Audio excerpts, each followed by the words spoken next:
Anybody see the E! Show Friday night? I bet you that was a good one. The one with that chick who looks like Pamela Anderson. I was taking pictures of her. I forgot about that. I was out with Brad Pitt. Yeah, I heard. What? You're weird, you know that? You're telling me? Yeah. I get this call at my house. I'll tell you why you're weird. I mean, it was like, I get this call at my house, and, we have an answering machine that screens calls because I'm very famous, and I just can't pick up the phone. So, all of a sudden I hear on the answering machine, I hear... anyone there? I'm listening, and I go, oh, it's one of my daughter's friends. Because all these little kids whisper and stuff. Is that right? Yeah, and like they're weird. All the kids don't know how to talk yet. It's that adolescent thing. It's that prepubescent thing where your voice isn't formed. So I hear this. And all of Emily's friends call, and Deborah's friends call, and I don't even know what they're talking about. I can't even understand them. So I go, oh, it's one of the kids' friends. I go, maybe I better pick up. Because my daughter was out. I go, well, maybe it's my daughter. So I hear, hello? Who is this? Robin. And I go, oh, they're making a phony phone call. I go, it's not Robin. Who is this? She goes, oh, it's me. It's me, Robin. Whispering. So I go, well, I'm getting to that. You know what? Part of me wasn't even going to ask her why. I just didn't want to know. I thought maybe she'd been jogging through Central Park. Yeah. I don't know. I think a bunch of guys tried to wild her or something. Oh, dear. So she goes... do you have Ralph's phone number? I go, Ralph? As in Ralph the berry homo? I go, why are you whispering? Because, I was getting to me already. She goes, I'm in the bathroom at Lincoln Center, and I don't want to call attention to myself. No, that's not what I said. She did. I'm trying to be discreet. Oh. I'm trying to be discreet. I go, what? Right. So why don't you're whispering into a phone, why don't you just talk normal voice? Because you never know who's in the bathroom. Oh. I don't know what was going on, but Robin was in a bathroom. Echoey, it's just very weird trying to talk on a phone in a bathroom. I thought that Robin had left the show and was hired by the CIA to go undercover. It was like, I need a phone number. I'm in deep cover. I'm so far underground, I don't know who I am anymore. So I don't know. So I said, okay, I'll go get Ralph's number. I get Ralph's number. While I'm talking to you, I pull it up on the computer. I give it to you? Yeah. And you went, okay, bye. No explanation. It was just weird. It's hard to talk in a bathroom. And I just said, you know what? I'm writing a book. I don't need a new chapter. Yeah, right. I'm already overboard. I'm over 100,000 words. What were you doing? You were only supposed to do 100,000. Yeah, but I'm over. What did you do with Lincoln Center? I was at the premiere of Seven, the new Brad Pitt, Morgan Freeman movie. Yeah, because evidently you were going to go with a girlfriend. Right. The girlfriend never showed up. Never. She's like you. She just doesn't show up. And you mean she didn't show up? You mean... She apparently didn't get the address of the restaurant we were supposed to meet in right. Oh. That's difficult. And then, what happened? You went to the restaurant. Did you eat? No. So you must have been fuming. Yes. So what did she do? Do you mean she just couldn't eat? Did she just drive around looking for different restaurants? I have no clue. Right. She's not your friend anymore now, is she? Oh, sure. Of course not. She's gone, right? Hey. We'll never go out again. We can still be friends. So then you, I don't know, you needed an escort rather quickly. Yes. So you called Ralph? Mm-hmm. And... Isn't he in New Jersey? Yeah, but he lives right over the bridge. Right over the bridge, yeah. One thing about Ralph, he can be somewhere quick if you're inviting him for free. Ralph made it to everything. Yeah. Yeah, he beat your friend there. Ralph saw the movie and everything. Right. So you called Ralph, and Ralph came in and watched the new Brad Pitt movie, and then you went out to this is the story I got. Yeah. Then you went out to a party. Right, they had a reception at the public library. And Brad Pitt was there, but Robin said, I'm not going to go over and say hello to him because he doesn't want to be bothered. And he had a bodyguard. Right. He was behind velvet ropes. How many ways can a person tell you don't bother me? Right. So Ralph goes, I'll bother him. I'll bother Simmer, Robin. So, Ralph? And we get through the velvet ropes, right? Well, wait. Ralph first got there himself. No. You went with him? I got us through the velvet ropes. Don't let Ralph tell you he got you through. Well, he tells me he went and connected with Brad Pitt and then brought you over. What happened was, then people put us in a position which was right next to the bodyguard of Brad Pitt. Oh, you're important. And I started saying, I feel stupid standing here like this. Right. And Ralph got nervous that I was going to run away. So then he managed to find out how to get to Brad Pitt. Yeah, well, he did. And he went over and he starts rapping to Brad Pitt. He goes, "Hi, I'm Ralph from the Howard Stern Show, Mr. Pitt. And, I just want to come over and say hi. We're a big fan." And then Brad Pitt was saying he's a big fan of our show. Yeah, Brad was, he walked right past the bodyguard when he heard I was there. And came out and was like, "Robin," and gave me a big hug. Yeah, and he watches the E! Show. He listens to this show all the time. Then Brad Pitt spit on Ralph for no reason. Now I like it. Yeah. I respect him. Yeah, Ralph's good at that schmooze thing. He knows how to get up there and drop my name. Well, yeah, he doesn't have any shame. Let me put it that way. None. "Hi, I'm Ralph from Howard Stern. He goes, "I'm Ralph from Howard Stern Show." No problem, drop my name. You're real good at that, man. Why don't you meet people on your own without my name? I did it for Robin. Oh, I was trying to leave, and he did it. Oh, she didn't want All I know is Ralph is gay because he calls me up and he goes, "I would have sex with Brad Pitt." He's really dreamy. We left. I'm telling you, Ralph is gay because then we're walking away. Because Ralph would have stayed there all night. Because after a while, when you're with a person like that, you run out of things to say. Yeah. And we had gotten to that point. And Ralph would hang out. And I heard Ralph beginning to repeat the entire rap. Oh, Robin was just all goofy. She's like, I don't even know what she's saying. She's just babbling. She's like, What was she saying? I don't even remember it, but it was so. He was staring at Brad. I was having a reasonable conversation with the guy. And then Ralph, you see, that's how Ralph works it. He'll, like most people would get embarrassed and go, "Okay, after a while, hey, let's leave the guy alone." You're sensitive that it's over. Mm-hmm. Conversation's over. You've met. We had gotten to the point where you're such a big fan, you really ought to do the show. Yeah. And that was it. Have you? Yeah. And Brad was like, "Oh no, I'm a coward. Some people lead and some people listen. Howard's a leader. I'm a listener." Yeah. And great. Ralph was, "Oh come on, he'd really love it." And he did that for a while, and then he started it again. I said, "All right, it's time to leave. It's time to get Ralph out of there." Enough of this begging. Yeah, because Ralph ran out of things to say. No, you really should do the show. No, I don't want to do it. He's a leader. I'm No, do the show. Do the show. Do the show. He's going to be on that note for the rest of the evening. No, I know what Ralph does. And Ralph figures like he'll just hang with Brad Pitt for the night. Right. Like he's going to sort of just hang out there. Like, hey, maybe I'll just take a seat over here. You want to You do, though. You do that, dude. I would have if there was a seat open. Yeah, I know. All the seats are taken. He just glums his way into a situation. Yeah, I was going to hang with him for a while. What is it? You're saying how Ralph's like really weird, how he thinks, Brad Pitt's really good looking and stuff. Yeah. Ralph and I have been having this bizarre conversation for about 3 months now. But do you know who Ralph thinks is a really good looking guy? Oh. And he watches him on the news. Ralph's like really into Sam Champion. Oh, boy. He just said, he goes, "I don't know, man. I think the guy's really good looking." He goes, "I'm not gay or anything, but I think he's good looking, and when I turn on the weather, I enjoy watching him." You're about as gay as they come, Ralph. Ralph walked away. I want to get my weather from good looking Nazi kind of guy. I like looking at him. I don't know what the problem is. Is that what he said, Gary? Who would you rather look like, Al Roker or Sam Champion? I don't really care. Who cares who gives you the weather? You want to know the God's honest truth? Yeah. I have never once cared if I saw the weather from Al Roker or Sam Champion. You're definitely a homo. He walked away from that meeting with Brad Pitt, and it would be one thing if a woman turned to me and said, "Wow, he's really a good-looking guy." Yeah. But Ralph said, "Man, he's handsome. He really is good-looking, isn't he?" I would do stuff with him. Seriously, you know what it was? It's like you see him in pictures, and you think, okay, he's a good-looking guy, but you see him in person, it's like, oh, wow. Yeah, that's exactly your reaction. Taylor. Easy. If he was a vampire, he could bite my neck. I would have let him do stuff to me. Take it easy, man. Really, what's your story? Dude, all your legs are moving. He was like a girl, a little girl. Oh, Mr. Pitt, please. He was the one who kept touching Brad. Really? Yeah. You touched Brad? Oh, you were leaning all over him. That's why I had to get out of there. Was Ralph high? He's got a nice... He had a couple of drinks.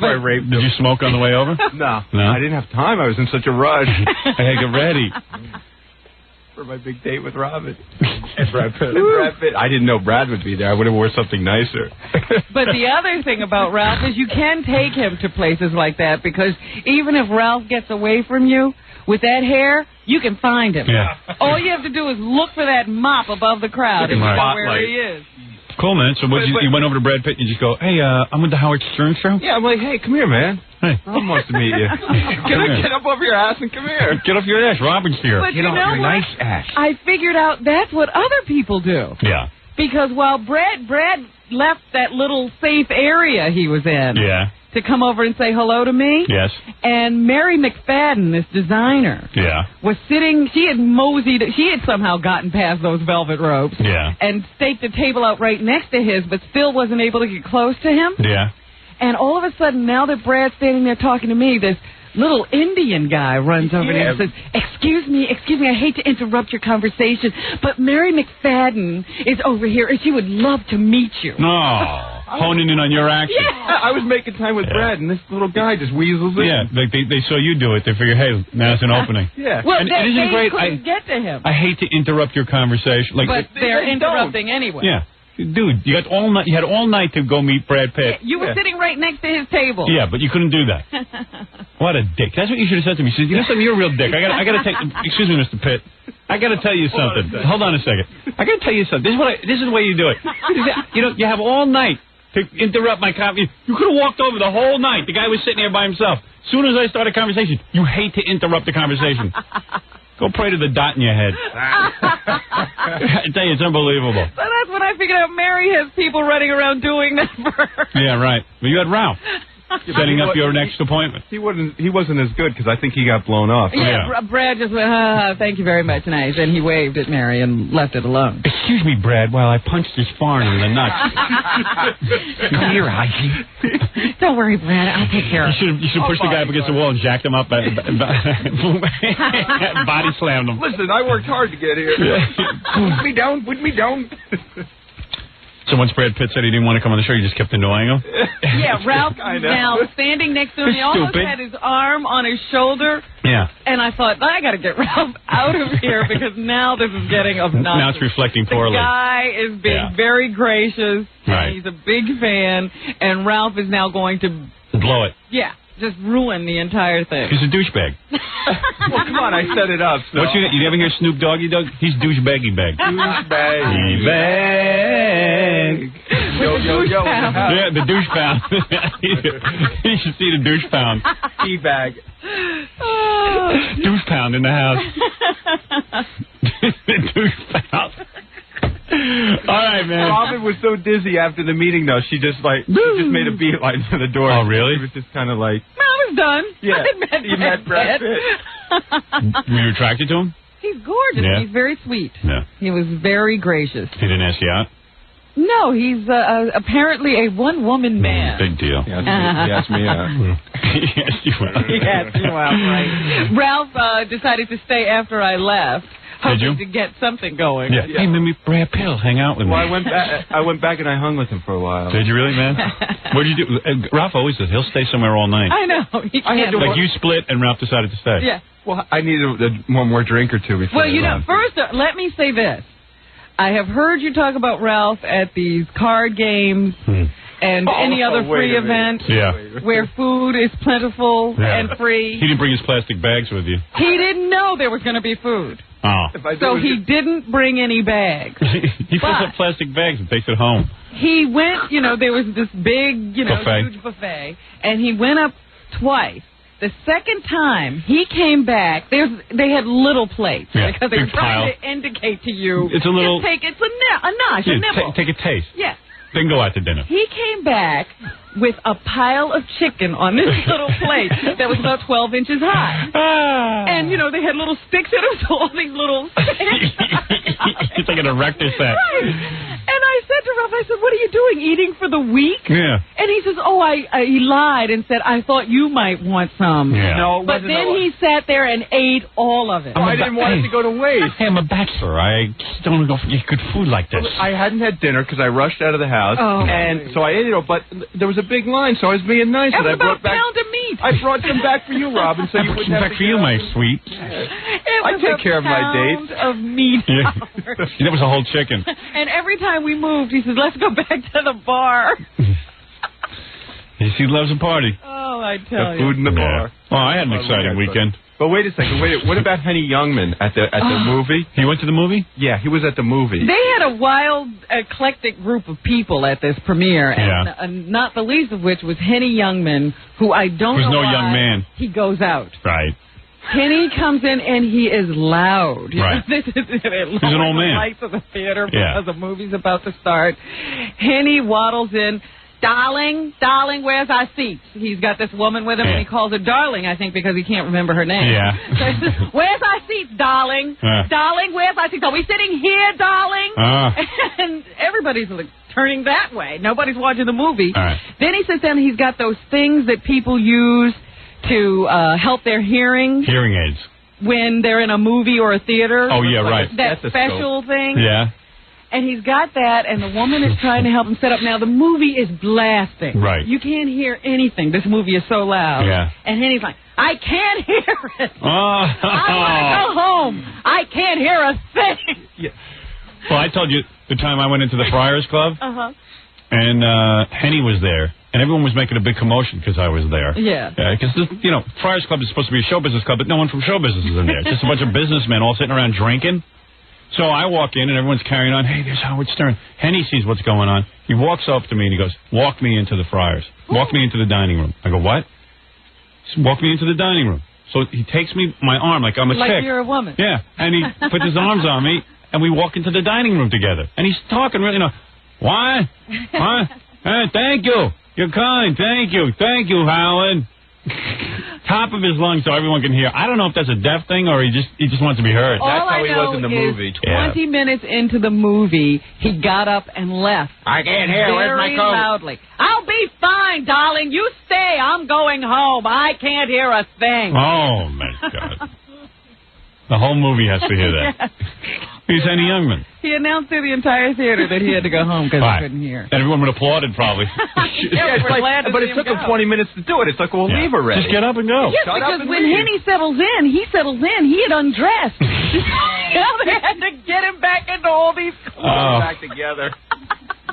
You should just stay home at that point. "See you later, darling. Have a good time." Another generation. 10 years from now, that'll be Jackie. I have a personal message from the people, to the people at New Line Cinema. Thank you very much for the gracious invitation to the opening. The premiere of Seven. Yeah, well, they're happy you went. You don't have to thank them. Well, I was very happy to go. They ain't lighting the world on fire over a New Line. Well, this time they got a hit on their hands, I think. We'll see. They're very excited. Well, if they have a hit, they'll probably forget to get the merchandising rights. They're pretty lame. Right, very good, Robin. Let's go to the news. And I was going to say, you're ruining my life here because you have become so scary to people in the industry that, the really big stars won't do this show. What are you talking about? Brad Pitt, who loves the show, is afraid to come on. You got it all wrong, sweetheart. All right. Tell me how I've gotten it all wrong. It's not Brad Pitt who's afraid to come on the show. It's his publicist who's afraid to put him on the show. No, I wasn't talking to his publicist. No. I was talking to him. He was spewing what his publicist has said to him. Well, if they've discussed it, then he is convinced that he would be destroyed if he came on this show. Yeah, sure. He'll be here as soon as the next two movies bomb. Trust me, they all come when they need it. They're all doing the Regis and Kathy Lee circuit when they're on top. And you'll see Brad Pitt in here. "I don't know what went wrong." Oh, stop it. Now, there's a guy fighting his good looks. He doesn't want to be a sex symbol. Me neither. But no one wants that. Guy. Tell him to have a face like mine, and we'll see if he wants his back. Get into a car accident. Yeah, See how it works out. Yeah, tell him to have a face like this. See how life is. See how easy. Then I have to create a personality. He seemed like an awfully nice guy. It didn't seem that he was lacking in personality. Probably is. Good actor, though. All good-looking guys are lacking in personality. Believe me. Hey, Brad, if you walk a mile with my nose. Walk a mile in my nose. Come on, let's get to real news. This is absurd. Morgan Freeman was a nice guy, too. Yes, I'm sure. But he used to work for Senator Jesse Helms. No, he did not. He was one of mine. I trained And him. the Reagan administration took him. They stole him. And I actually got to... now he's driving Miss Daisy. I got to meet the guy who wrote the film, and I'm not, I don't have my thing here with me today. I'm not going to remember his name. Believe me, Robin, please. Now, I mean, I really would want to talk to him. I have 1,000,001 questions for him after seeing that movie. Do it on your own time. Oh, I'm giving my personal message. Yeah, well, it's going too long. Come on, let's get to some news.